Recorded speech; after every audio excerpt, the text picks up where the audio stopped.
Bienvenue dans l'émission Les cheveux dans les yeux. C'est une spéciale à laquelle je vais accorder beaucoup d'importance. Donc je vous présente, vous vous appelez Jean-Didier Prignol, vous êtes mentaliste et donc conférencier, coach de vie en développement personnel et vous m'avez enseigné la morphopsychologie durant 5 années. Alors comme tout le monde me demande qu'est-ce que le mentalisme, je me suis dit que j'allais vous inviter, que ça sera encore la façon la plus simple de savoir de quoi on parle. Alors tout simplement, qu'est-ce que le mentalisme? Est-ce que vous pouvez nous dire avec vos mots, en essayant d'être le plus simple, le plus abordable pour tout le monde? C'est d'accord.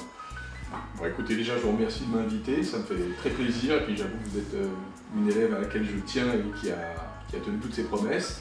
Le mentalisme, pour l'expliquer simplement, je dirais que c'est une lecture. C'est une lecture des personnes, aussi bien de leurs gestes que de leur visage, que de leur dynamique. Et à travers cette lecture, on comprend un peu mieux à qui on s'adresse, comment la personne fonctionne. Parfois, on peut même sentir d'où elle vient et pronostiquer où elle va. Voilà.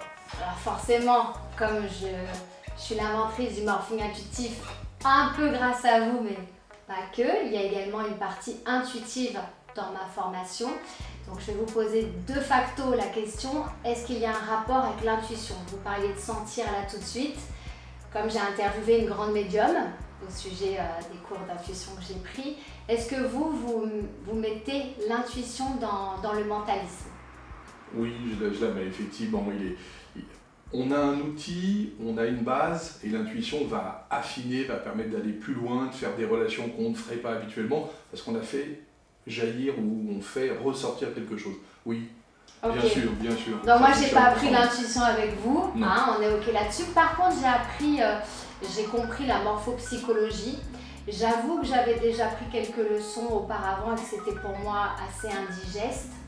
En tous les cas pas accessible, c'est-à-dire que tout s'annulait un peu et on est d'accord que 5 ans c'est long, c'est fastidieux, mais moi j'ai adoré apprendre avec vous.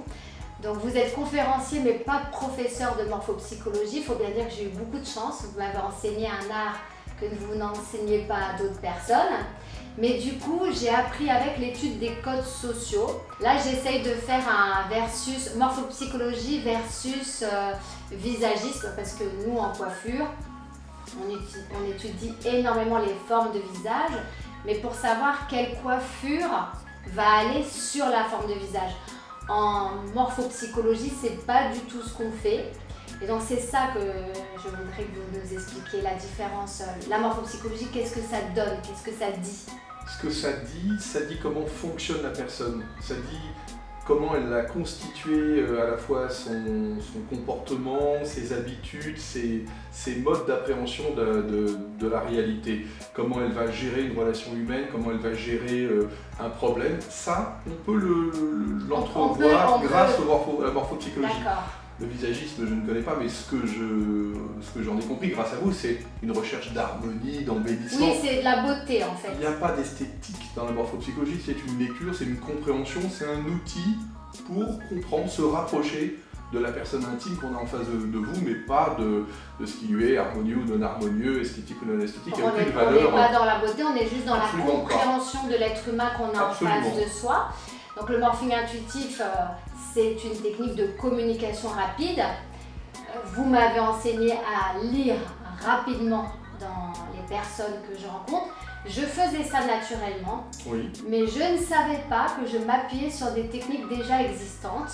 Et donc vous entrez tout à fait dans le domaine morphopsychologie, étude des codes sociaux. Étude des codes sociaux, est-ce qu'on s'en sert en mentalisme? Oui, c'est un outil. Que vous ayez une veste, une chemise, une cravate, pas de cravate, un jeans ou des chaussures cirées vernies. Évidemment, c'est tout un ensemble d'éléments que l'on prend en compte. Et vous, en tant que professionnel dans la coiffure, la personne a à peine poussé la porte, qui a déjà, vous avez reçu des informations. Et on a tendance à s'en servir immédiatement, consciemment ou non. Alors moi je trouve ça fabuleux et depuis que j'ai pris des leçons supplémentaires avec vous, alors je décode maintenant à un autre niveau. Et on peut dire que je m'adresse plus de la même façon à une clientèle que je ne comprenais pas.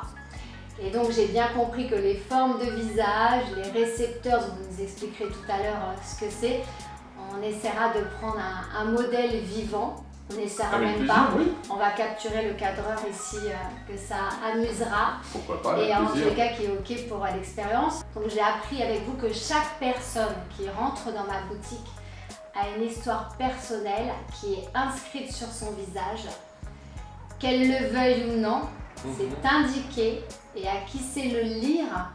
Donc je vais juste vous laisser dire ce que vous en pensez parce que pour vous c'est tellement naturel.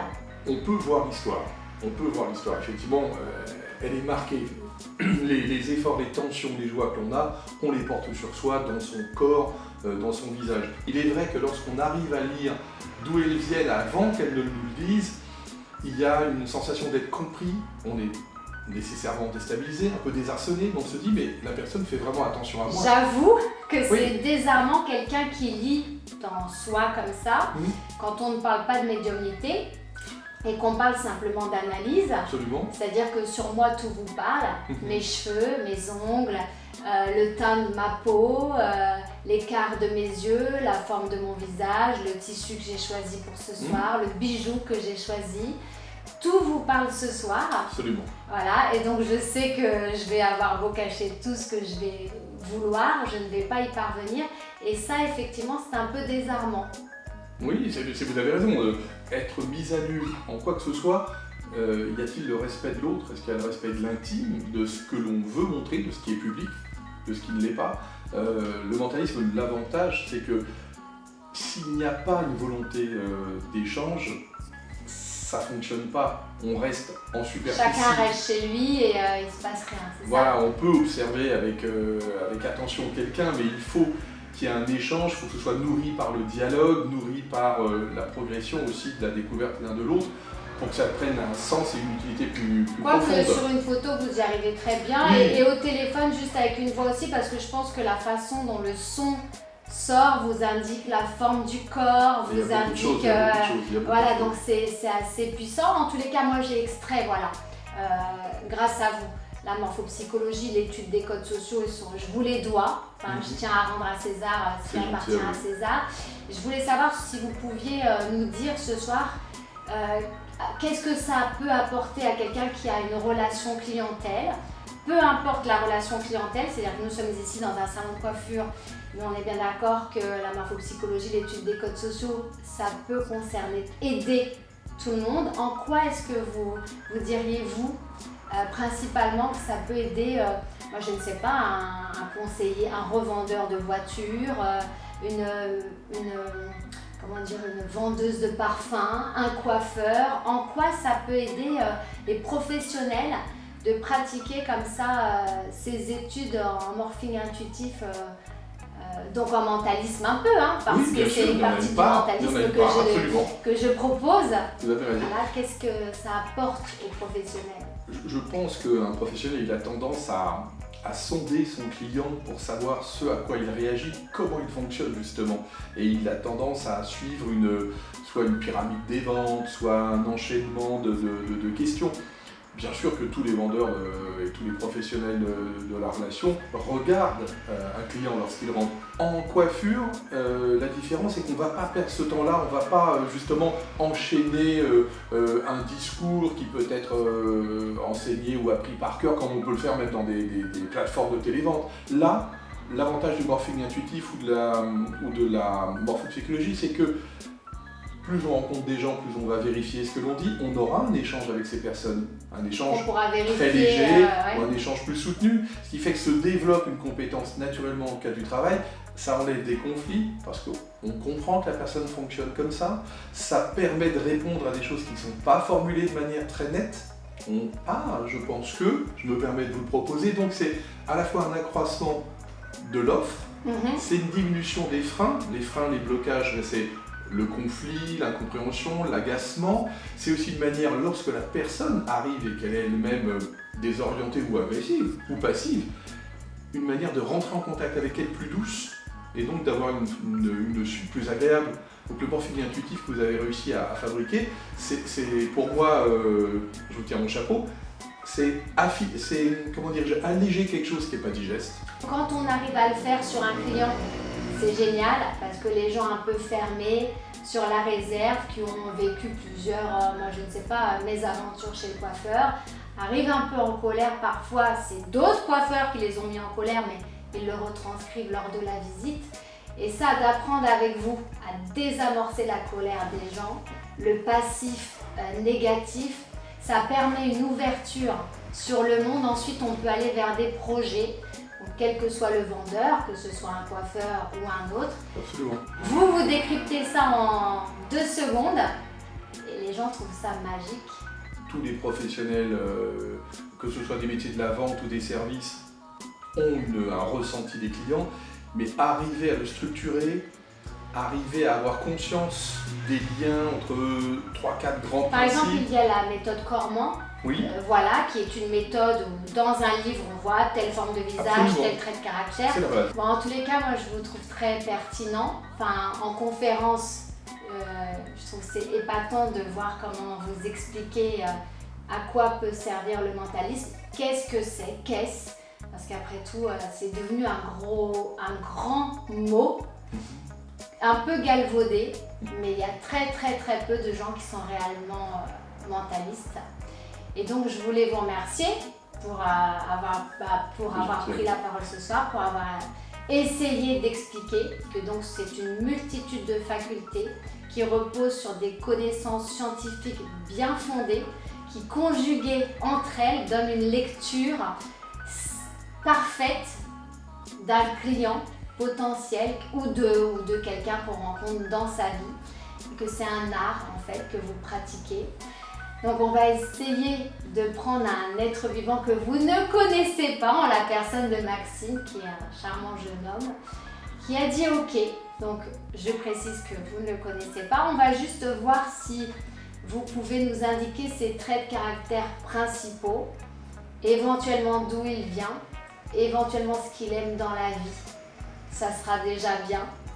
Et Maxime confirmera s'il est OK avec ce que vous allez dire. Vous pourrez aller jusqu'où vous voulez, tant que Maxime est OK. Ça permettra de montrer que vraiment, si vous pouvez nous dire sur quoi vous vous appuyez à chaque fois que vous faites une lecture, en sachant que c'est compliqué, c'est combiner plusieurs techniques. Voilà, moi j'en enseigne 2, une 3e avec l'intuition qui est un autre volet, mais vous allez déjà nous déblayer un peu le terrain et au moins nous amuser sans que ce soit de la foire. Et voilà, donc on peut essayer. On peut essayer, donc on va aller chercher Maxime. C'est d'accord, avec plaisir.